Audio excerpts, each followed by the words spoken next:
Welcome back to my YouTube channel. If you're a returning subscriber, thank you so much.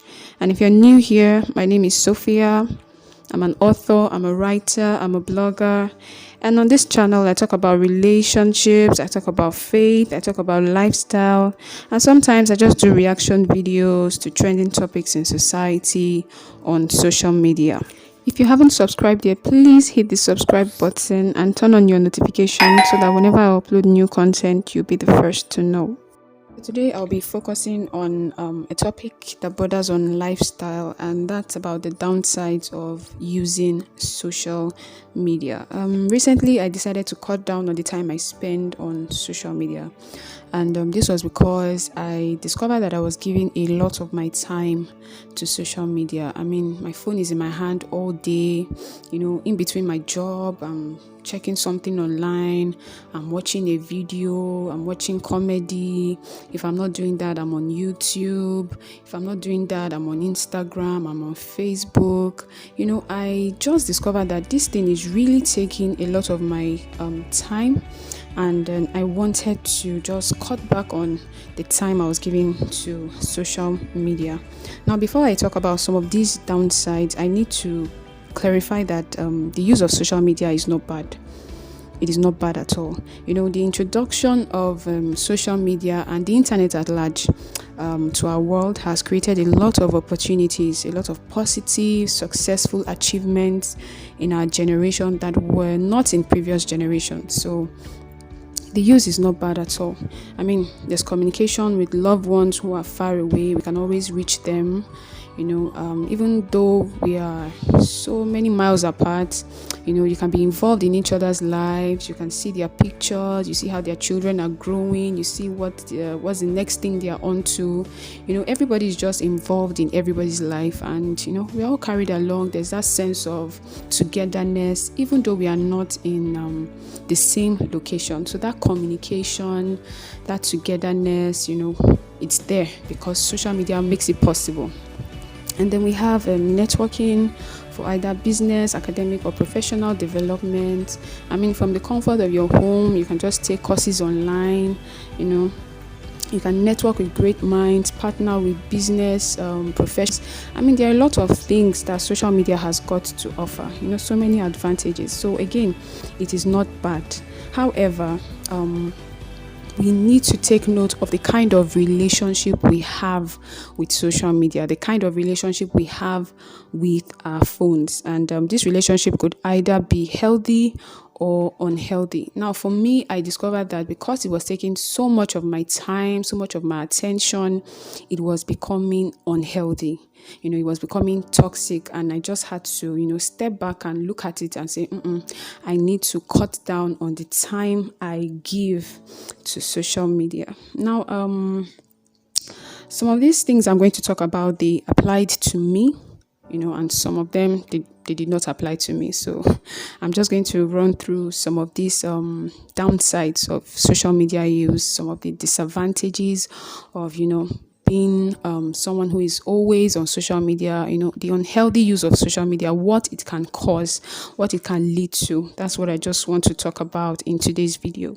Now, one of it is it provides a kind of temporary escape from reality. Now, when people have issues, just the way they will turn to like drinking alcohol or doing drugs, because they are depressed, because they are sad, they want a kind of relief from whatever it is they're going through at that time, which is, most of the time unpleasant.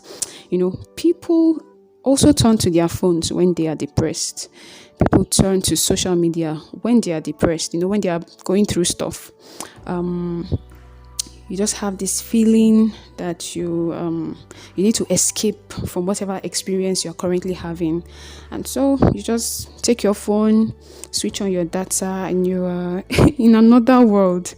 All right. Now, why this is bad is because just like drinking and drugs, they never really fix the problem. Yeah, they never really fix the problem. You have this temporary escape from your present reality, temporary high from whatever it is you are feeling that you don't want to feel. But after you spend so much time, so much data, so much attention on your phone, you come back and you face the problem. The more you don't want to face the problem, the longer time you spend holding your phone and just being on social media. And the longer time you spend holding your phone, the more addicted you become to it. And most times you don't even realize you're addicted, to your phone, to social media. You don't, there's no consciousness at all. You just know that, this thing gives me a good feeling. It provides this kind of temporary escape from my present reality, and you just keep doing it, scrolling endlessly. Sometimes you're even bored at what you are doing, but as long as it is not that reality, as long as it is not that experience or not that feeling, you just want something that will take you away from it. And social media provides just that. You just escape. And this will eventually make you into someone who avoids, confronting their problems, facing their fears, or trying to fix things. You just sweep issues under the carpet, because there's somewhere to go, there's somewhere to be, instead of facing that problem. So most times you're depressed, you're angry, you're sad, you just have a heartbreak, whatever it is you're going through, you just turn on your data and you are lost in another world. The problem is not fixed, but because it provides you some kind of relief, you just sweep it on the carpet and you just get on with your life. Now that's one unhealthy thing that can happen to you if you are always giving yourself to social media. Another thing that can happen is you find out that you have this excessive need for validation. Now, we all want to hear how amazing we are at the things we do, or the things we have, or the goals we have achieved. It's a wonderful feeling when you are congratulated, you're celebrated, or just commended for something good that you have done or something good you have achieved.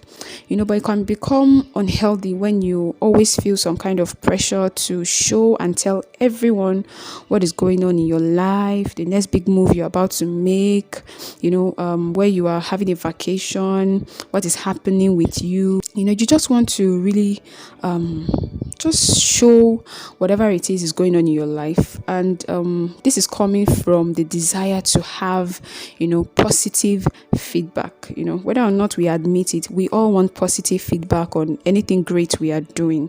All right. And the way the world is going, any little opportunity that we can get to be happy, we take it. And, we take it, we want to maximize it, we want to sustain it so that it can last for long. And so this can make us, want to post and update the world on whatever is going with us every time, even when we should keep some things private, even when we should be quiet about certain things.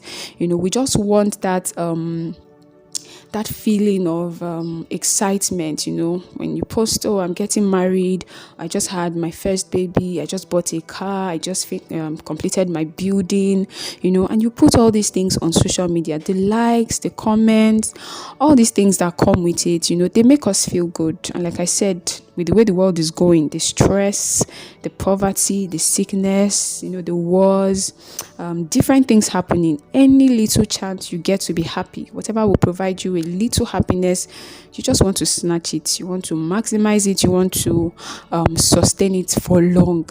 And so some people don't know how to control that part of, okay, some things are meant to be private, some things I can share. They just share everything all together because there is an excessive desire for validation. They want to be appreciated, they want to be valued, they just want to be celebrated. And this can be something that you find out that you are struggling with if you are someone that gives yourself so much to social media. Now, another thing we can see as a kind of unhealthy habit whenever we use social media so much is that we find ourselves in this trap or lifestyle of constant comparison. Now, no matter how much we hear that we should not be in a competition with anyone, we are all running our races, our journeys are different, the only person you should compete with is yourself, become a better version of yourself, you are unique, you are enough, you are beautiful, you are amazing just the way you are, etc, etc. No matter how much of all this motivational talk we get, the truth is naturally human beings are competitive. I mean, the flesh loves to compare and compete. And guess what? As spiritual as we are not in the spirit 24/7. Yeah. We are not in the spirit 24/7, no matter how spiritual we are. Sometimes we dwell in the flesh. That is why it's possible to make mistakes. It's possible to fall into sin. It's possible to walk in error. It's possible to handle matters wrongly. It's possible to say things that we should not say. Those things, we don't commit sin when we are in the spirit. It's always when we are in the flesh. And that shows us that we are not in the spirit all of the time. Sometimes we walk in our flesh, and the flesh that we have is one that likes to compare and compete. Now, we fall short not because we don't love God or because we are not genuinely saved. No, we fall short because we sometimes walk in the flesh, and one of the things that the flesh loves to do is compare, to compete. Now, social media gives us the opportunity to create an unrealistic life. Let me put it like that. We create these perfect online personalities with almost zero flaws or weaknesses, and we just go on to install some very unnecessary standards for ourselves and for others. Now, the filters are so good, that you so much want to be that person you see with the filters on. In real life, you might have pimples on your face, but when you go on Instagram or you go on social media, on Snapchat, they are filters. These filters will edit all of your pimples, and then everything that's wrong with your face, these filters will just erase them. And then you have this picture of, oh, this is who I want to be like, or this is how I want to look like. You just want to be that person that you see with the filters on. But then we forget that the basis for this desire is unbalanced, or the basis for comparing ourselves with who we see with the filters on, or somebody else that we see with their own filters on. That comparison, the basis for that comparison is actually unbalanced. Now, what do I mean? We find ourselves, comparing our real offline life, to the virtual, edited, filtered, photoshopped portion. Just small happy portion of someone else's life. We compare our real lives to somebody's online content, that has been photoshopped, edited, to look very visual worthy. Let me put it like that. We compare our real lives that don't have filters. We compare it to somebody else's online life. That's like comparing a nursery 1 student to a student in college. It's a very unbalanced comparison. It's very unrealistic. It's very unnecessary. And guess what? Because these realities don't match, we begin to feel bad about ourselves. We develop self-esteem issues. We fall into depression. And sometimes some people even get suicidal. Some people get suicidal because they feel they are not good enough, going by what they see on social media. And guess what? A lot of people, social media has created this avenue for false standards of beauty, false standard of success. Let me put it like that. Now, do you know there are people that will, they will go for surgical procedures, or for, what do you call it? Is it liposuction? They'll go for some procedures, and then they'll get rid of their tummy fat, of their excess, whatever. They get rid of these things by surgical procedures, okay? They alter their body structures, their weight, or whatever in real life. And then they come online to advertise keto diets, slimming herbal tea, fitness routines. They show us waist trainers, they give us health tips, they tell you to drink a lot of water, and they show us their videos of them working out, in a gym. But they went for surgery in real life. Yeah. They created a standard, for beauty and appearance that even they themselves didn't follow.